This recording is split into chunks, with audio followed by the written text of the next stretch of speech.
my name is Laura Presente, and say I'm a former midwife and early years teacher. You can tell from my accent, I'm from Italy. So I moved here about 10 years ago, and I worked as a midwife for quite a while. But then I had the bug for early years and I had to retrain. And now since 2016, I would say, I'm immersed in all whatever it is, like early childhood research, and I'm really interested and passionate about it all. So I will come and tell you about bonding and attachment in this obviously webinar, and this seminar obviously focus on the importance of the attachment, as Lorna said, in child development. And I hope that at the end of this you'll be able to obviously understand about attachment a bit better, know a bit about theory, but also how to apply this theory in your everyday practice, or say if you are a parent or a childcare practitioner or a teacher, and also like see what can be the barrier to this and how we can overcome that, be some signposting to like supports, and obviously what is the benefit of this for the children, why we're going to talk about it, why it's so important. So we'll look at the terminology first. So that's your module content, as I said, bonding and attachment overview, importance of why we're going to talk about it, the theory, and what it is about this positive interaction, attachment, how you can promote and support the parents or anybody you know that is struggling with attachment and bonding issues. The importance of play, which I'm really fond about, and obviously the barrier and how to help people overcome that. And as I said, we'll start with a bit of terminology. I think it's really important to know exactly what we're talking about. And to me, the earliest way to remember this is they differ because bonding and attachment is experience that are different because of who experience it. So the terms bonding, as I said, it's directly from the caregiver sense of emotional connection to the child. So it starts with the adult who care for the child and how he feels about obviously caring for the baby or the infant. That could be in pregnancy, so when the baby's still in your tummy, or after, so postnatally. And things like seeing baby at the ultrasound, feeling the baby kicking, taking care of the baby, skin to skin, and responding to the baby, they're all promoting obviously the bonding. Whether the attachment is actually experienced from the child who form this connection with their primary caregiver and follow it to the secondary caregiver and all the other people in the community from the moment they are born, basically, in different ways, but that it's obviously promote the feeling of safety and security and protection for the child. So it's very important the child experience that, and we will see how this is all down to us, down to the people in proximity to the child who will respond to the child in a sensitive way.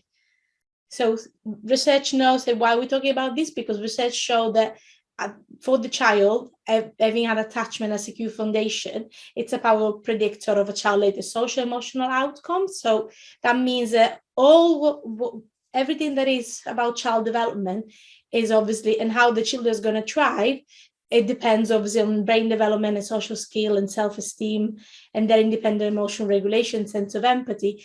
All of this will be bring on by the way the child feeling attachment to the primary caregiver. So why are we talking about bonding and attachment on a Friday evening? It's just because it's so important. It's literally the bedrock, one of the bedrock of their development, because they will have to feel healthy and secure to develop their full potential. So this show that this will establish the secure relationship, social development, emotional development, cognitive development, so for your brain. And I've recently done my MA, and I've looked into autonomy and independence as well, which is also promoted by feeling of being attached to a person, and by obviously developing in an environment where the child feels safe and supported. So trust and empathy as well. So we will start with attachment. As I say, we went quickly through the terminology, but we'll start with attachment. And so we said it's depends on who experiences. So the attachment was the child connection to the caregiver.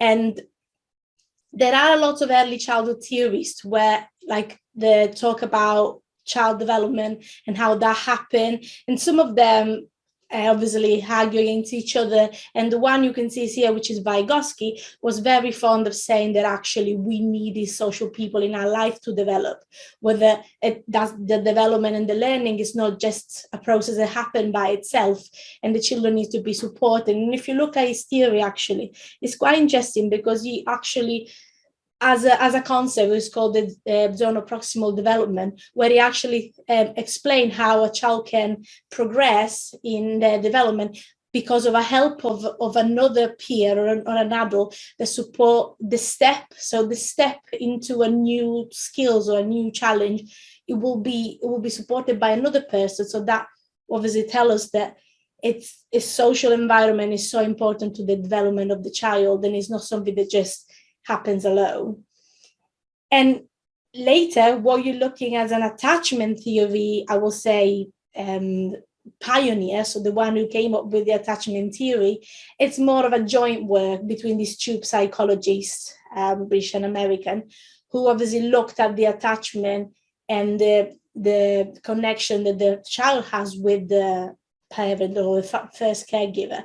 So as a whole, the concept of social learning, so having like this, the social environment to develop as a child, were already looked in before by other theorists as well, such as Bronfenbrenner with this ecological system, where he obviously said about this microsystem of people around the child will help the child develop and progress and make sure it hits all the milestone we said before about cognitive development and like emotional development. But the person who came up with the idea of attachment theory is Bowlby, together with Mary Ainsworth. And it's interesting, they did this joint word seminar, but Mary Ainsworth really advanced what Bowlby said, because he was obviously looking more at the attachment the child had with the parent, and he said that a close attachment, which is needed for comfort, nurture, and reassurance and survival more than everything, it's only formed with the mother. So that his theory was referred a bit like a monotropy. So say there's only this person who can make this attachment happen. Whether afterwards this theory was advanced, because we know that actually later on the children could attach to multiple caregivers as long as they respond in a sensitive way. So Mary Ainsworth did, you will receive the slide so you can see, but the most important work she did was she observed the child with in a sort of observation test that she did about the child and a parent and a stranger all coming and going. So they looked a lot about separation anxiety and separation from the caregiver, and what was the what happened to the child when it happened. But a part of the theory itself, obviously more theorists advanced that, and in this case, in 1964, Schaffer and Peggy defined the attachment once more with the tendency of the young to see this proximity to the other member of the species, because it's as Bowlby said, like suggested, it's a survival thing. So everybody, the small baby and the mother is more like a very strong law. They will have this feeling of wanting to be attached or wanting to bond with someone, another member of the species.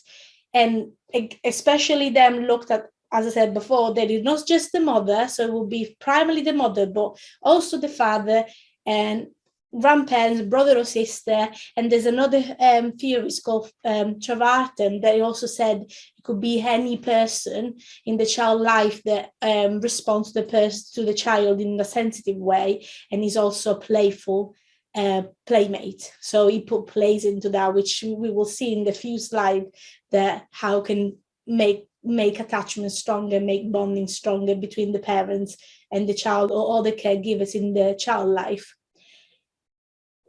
As obviously they suggested that the children have this wanted to be attached to somebody, but this attachment especially likely to familiar people in their life who identify their signal and cue. So if you think a small baby cannot talk, but it will give you some signals, and then you expect the parent or the caregiver to read those signals and respond in an appropriate way. Respond gently and sensitively to their needs, quickly and constantly. So there's some element of consistent to that, to the response that the adult should have to the child, and then interact in a positive way, which you will see what it looks like in the next few slides. So, as I said, there is this is a few examples. Like you will see how they look different. When it could be the same for some people, but if you look into them, they look different. Like, for example, the baby was crying, and so I put a teddy next to them, hope they will settle. And then the baby was crying, so I gently rocked, soothed, and sang to them until settle. Or time for bottle feeding, and when them in the cot and had read my book while I was doing that, where I just held the baby. So can you see on the one side, there's just the need gets responded, thinking that is the response is needed, but the other response is more of the human side, it's more of the gut bonding and the connection that he needed, that caregiver to be there, to be present, to provide what that child need. And while they were doing their research, obviously they looked at 4 stages of this attachment. So they basically found out in their research that there are 4 stages when the attachment happen. And it's quite interesting to see that, because obviously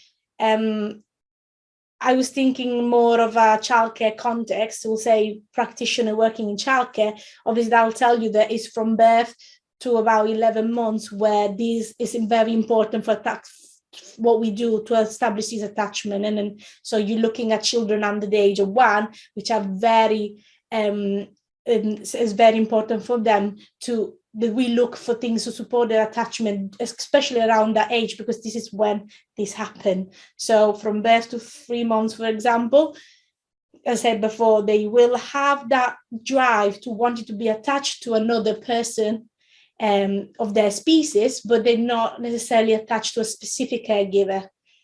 So they will respond naturally to, like, they will signal, they cry, they're hungry, they wanted to be held, but they will just respond to anybody who meets that need. Whether from 6 weeks to 7 months, with indiscriminate attachment, they start to have a little preference towards primary or secondary caregiver.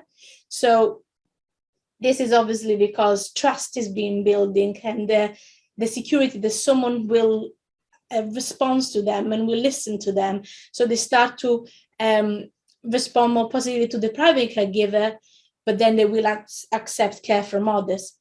In the next 2 stages, we'll see how the baby might really demonstrate a strong attachment towards a specific caregiver, especially from 7 to 11 months. And then around 9 months, children can develop a strong bond with the other caregiver around them. But again, it's very important to remember that it's because of that primary response that they had that they start to understand that actually they can trust others around them. So it's very important that as the baby is born, or even when he's inside the tummy, the parents think about ways how they will respond and answer sensitively to the children. Obviously, I've got a child myself, and I'm supporting her in like starting nursery. I can definitely see that, because that was around the time where they could have what's called separation anxiety a lot. Because of what happened, they are starting to discriminate and are starting to be very attached to a figure. And obviously they need to attach to another figure, for example, in childcare, to make sure they trust that place, they trust those people and feeling safe, and obviously enjoy being there. So that is quite common, and this is why that happened around that time. Sorry. So yeah, so we said first, caregiver can shape how the child sees the world. They give them a positive blueprint of how communication, emotion, interaction with other works through the way they respond. So they don't know anything about this. And this is especially, as I said, for the practitioner in childcare setting. They don't know how the world works. They don't know who is going to respond to them. Is going to respond consistently. Is going to be quickly enough. If they're going to have what they need all the time. So when that happens and they have that positive interaction, that positive response, they start to learn about people, about relationship, and especially for practitioners in childcare, like I think, for example, myself, when I'm in work, thinking about the job that all the parents do at home and what I can do to support that the healthy attachment that is building in their family when they come to the setting. And I said, especially important for children under a year of age. And thinking about the way you can put that theory in practice is about greeting the children, the parents with happiness and enthusiasm. And I try myself to use their name all the time because it's really important for them. Learn the way each infant communicates his needs, because obviously they all have different ways to communicate if they're hungry or tired, and being able to suit them and know what type of sensory input they need. Like, for example, I can think about some children that they just want to sit next to you, or some children that they like to be held, or they like to just ever like go outside, for example, for a little walk.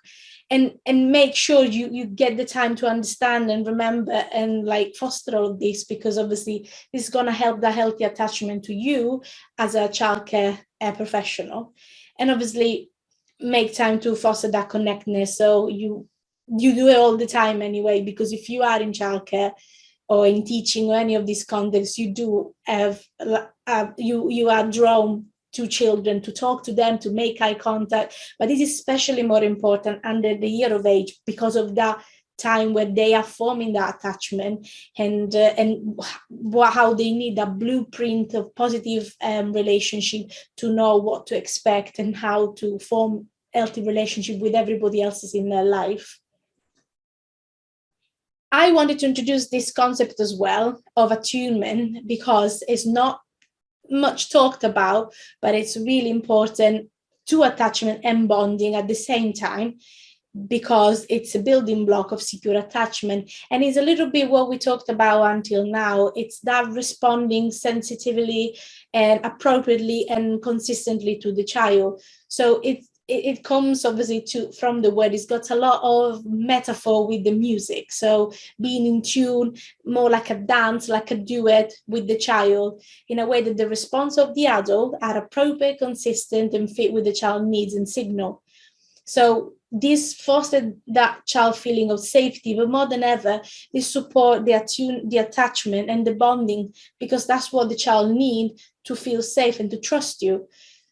What does it look like? Well, I've got a little video that you will see. There's so lovely picture that will give you that feeling of being attuned to another child, to another person. But normally when you use the motherese, which is the high-pitched sing-song voices used universally by caregiver with the babies, when you play reciprocal games like peekaboo, when you use eye contact or gesture to connect to the child, and knowing when to back up if the child is not up for a cuddle, for example. So all these responses which are there in the right time, they all foster the feeling of attunement between each other, and they then support the attachment.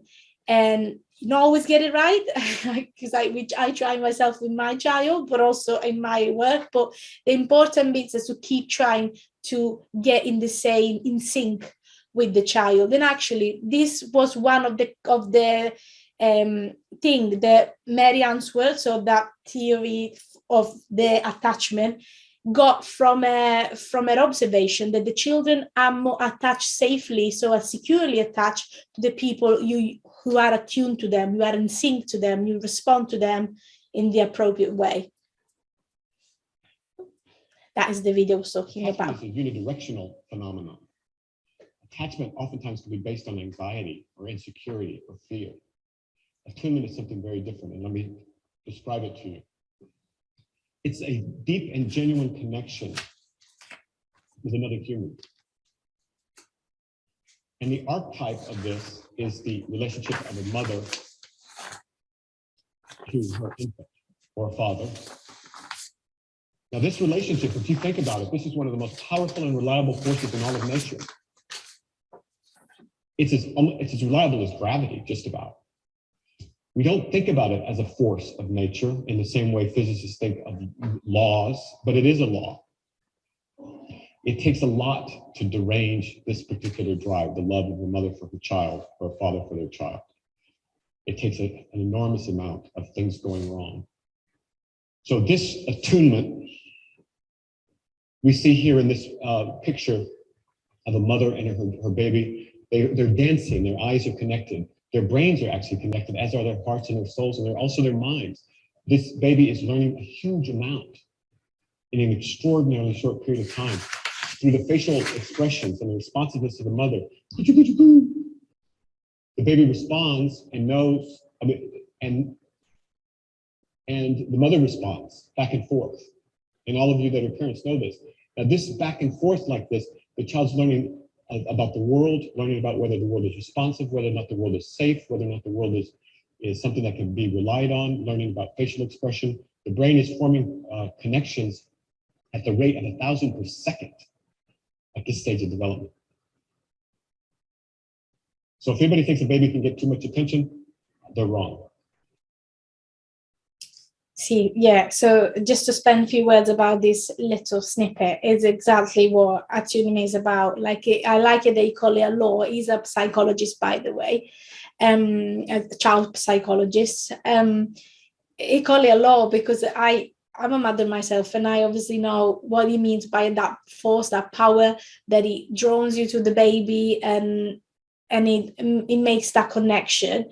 And also I like that at the end they say you can't spoil your baby, because this is something sometimes it happen when it could be a comment and be made when like the baby is picked up too many times or cuddled too many times or fed too many times, but you're actually responding to his need and helping his emotional development. Whether I said you were a parent or a childcare professional, you are actually tapping into that attunement that I said is a building block of that attachment, and it is that responding sensitively, which this slide is showing. It could be a little bit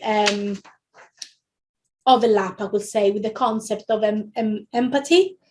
And as I said, there's a lot that it takes to be empathetic to a person, but so is attunement, that connectedness, that focused attention, being in sync. So I said, as he said, as a dancing, like how the baby was looking into the mother's eyes and the mother was looking into the baby's eyes, and intersubjectivity, which is basically like having. It's like sharing something in two minds. So they knew exactly what will happen at that time when they're looking into each other, and it actually really making like sense of the other person emotional state at that point. So it's really important to remember how attachment, yes, is formed by the child to the caregiver, but it based on attachment, on attunement. So he will form that attachment if the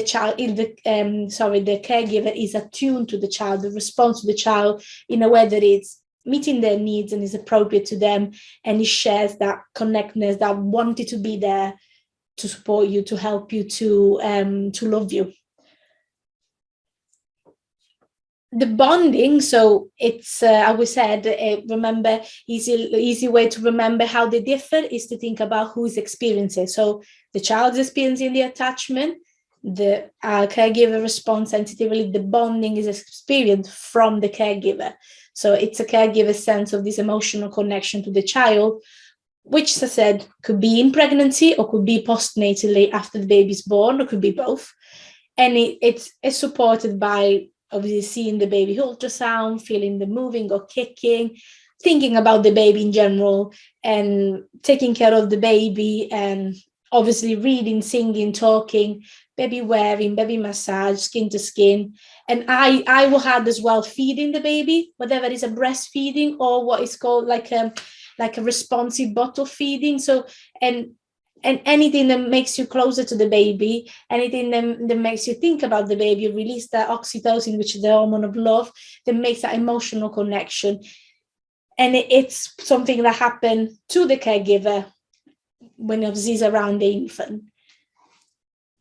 Obviously, as you can imagine, that takes a lot of mental energy, physical energy, and obviously, this is something like new moms might have a lack of and need refueling. So to promote the bonding, obviously, between a parent and a baby, the mom needs to be able to make that connection, to have the strength and the fuel to make that connection. So definitely rest and recovery, and provide time and space for the mother to recover from the birth, from the labor, from the pregnancy, and have some sleep definitely help the bonding, because the mothers feel more positive about caring for the baby or being around baby or play with baby. The same with diet, so having a healthy diet, and you'll give it that energy to then do that. And then exercising and relaxation techniques like breathing techniques, or yoga, Pilates.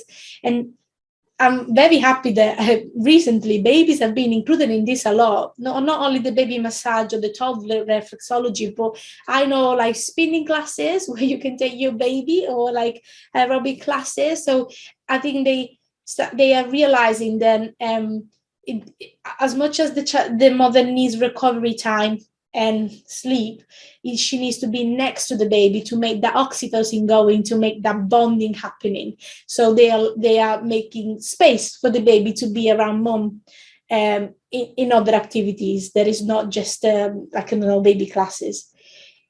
And it's important, obviously, as we said before, and we're repeating this over and over again, to recognize the baby's cues, because obviously when I think there's also a feeling of happiness from the mom or from the caregiver or the father or whatever is caring for the baby, when they can see that they actually responding to the child, to the baby accordingly, and give them what they need. So respond to the cues and body language, because the children will tell you, but as I said before, they can't obviously talk, but they give you some sign and expect you to read them. So especially hunger over tiredness and sleep cues could look like crying, or like hiccuping, or like falling asleep, rolling away, being stiff. But also thinking about play, when the children get overstimulated, for example, they will look away, or they will roll away. They have their way to getting understanding. If you are attuned, as we said before, if you have that connectedness going, and if you are in sync, you will get all of this, and the response will be exactly what is needed.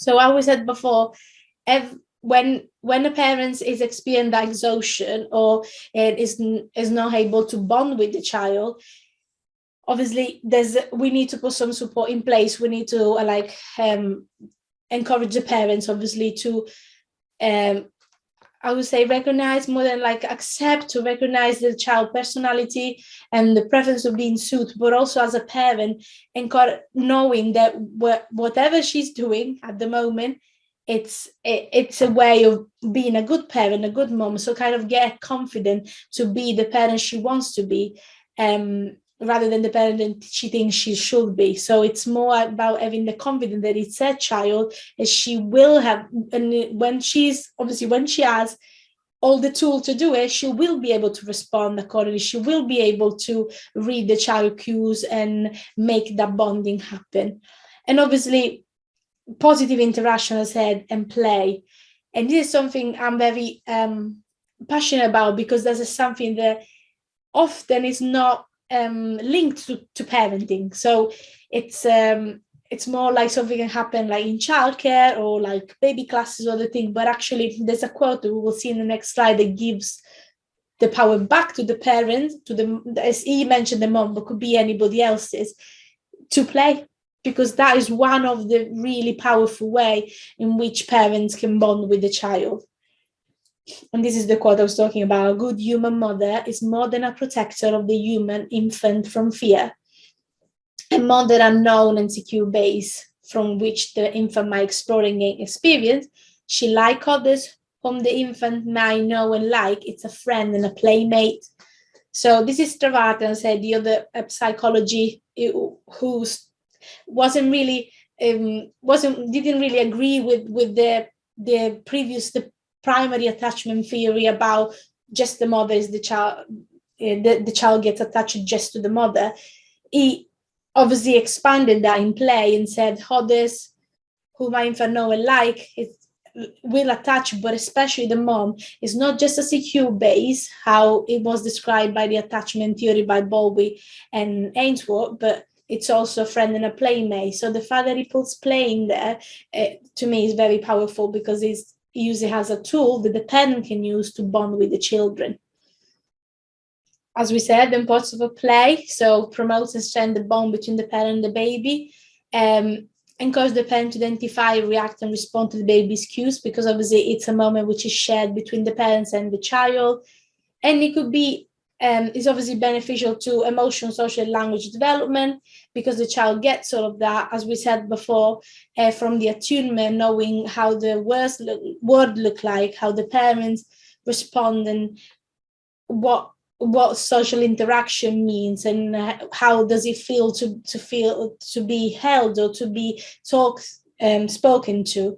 And obviously play, it's singing, play, it's reading tummy time, soft toys, tracking games, so just moving the object from one side to the other, or like further back and near to the child's eyes again.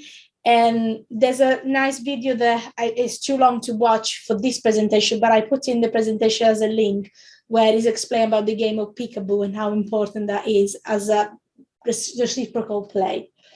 And obviously, as I said before, the parents who is attuned to the child will get the child over stimulation. And when he can see the child have too much, or is turning away, or is closing the eyes or crying, he will know then that his need is no longer playing, but obviously have soothing or feeding or sleeping, whatever, and responding in that moment in the way that is appropriate to the situation will strengthen the child and the parent bonding, as well as creating the child attachment to the parent. As we said before, there's obviously could be issues where bonding it's difficult to establish, because of obviously the parents' exhaustion and not having enough rest, but it's also other common barriers. It could be like health issue, having a premature birth, because obviously they separated from the mom for quite a long time, and any other type of separation, drug or alcohol issues, because again, you haven't got that parent hasn't got all the tools and needs and all the fuel they needs to respond to the child and make that emotional connection. Unsafe, unstable home environment, being having high stress level, or antenatal and postnatal depression. On this one, the last one, obviously, we will touch briefly because it's quite commonly affect more than 1 in 10 women, and the same from postnatal depression. It can be managed with support, but obviously it causes the mother to feel tired all the time, irritable, having a low mood, having increased or loss of appetite, feeling guilty or self-blame. So it has obviously a negative impact on the mother itself, which is that caregiver itself, because it could also postnatally especially impact on partners or other family members. In that case, obviously that negative feeling in that situation, the caregiver not feeling positive about itself, obviously cannot share that positive interaction with the child.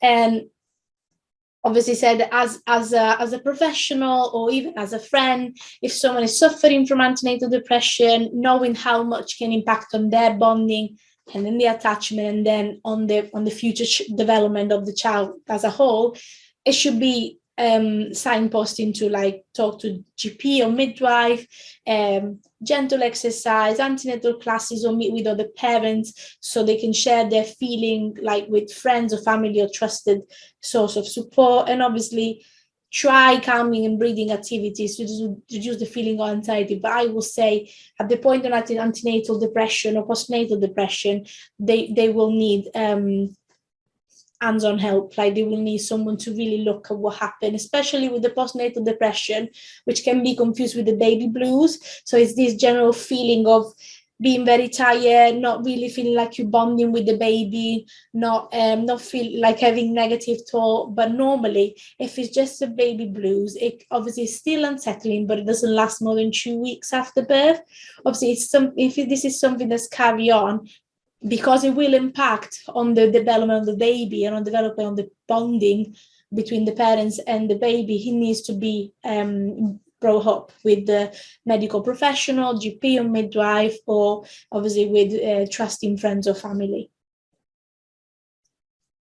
This is the support is available for parents who might struggling, and it's interesting because there's also, as I said before, there's also support for dads. Like, dads matter, because I actually looked it up myself the other day. Like I said, it's always there is just a mom of the mother who obviously gives the birth to the baby, who can have this feeling of feeling low and depression, but actually could be everybody who is involved in that in that situation, every partner, every member of the family. So it's worth it to look out at the whole family and obviously find the right support for the right person.